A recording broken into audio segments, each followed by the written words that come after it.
तर माझं नाव मिलिंद पटवर्धन.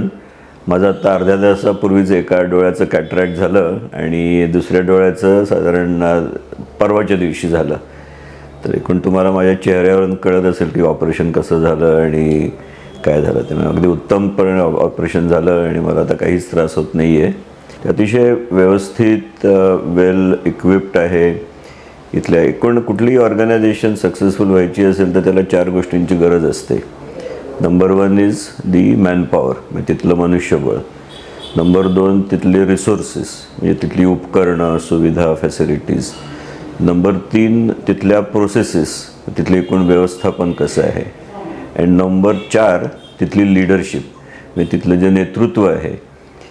कुठली ऑर्गनायझेशनमध्ये या 4 गोष्टी जेव्हा एकत्र व्यवस्थित काम करत असतात तेव्हा ती ऑर्गनायझेशन खूप पुढे जाते. आणि त्याची प्रचिती मला नंदादीपमध्ये गेल्या 2 दिवसांमध्ये आली.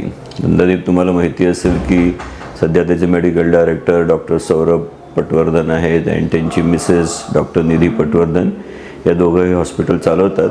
आणि मूळ हॉस्पिटल 40 वर्षापूर्वी डॉक्टर दिलीप पटवर्धन आणि डॉक्टर माधवी पटवर्धन या दोघांनी सुरू केलं होतं.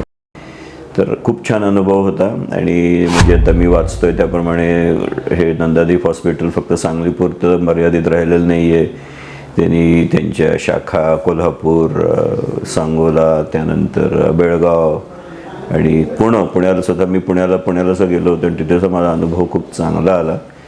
तर आय एम शुअर की या हॉस्पिटलची जी विजन मी इथे बघितली बाहेर लिहिलेली की they want to become the best eye care facility in India.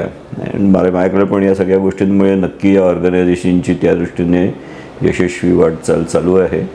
आणि त्यांना या सगळ्या त्यांच्या उपक्रमाबद्दल मी खूप खूप सदिच्छा देतो. डॉक्टर पटवर्धन, दिलीप पटवर्धन, माधवी पटवर्धन, सौरभ पटवर्धन, निधी पटवर्धन आणि इथला हा जो सगळा जो स्टाफ आहे या सगळ्यांना खूप खूप शुभेच्छा.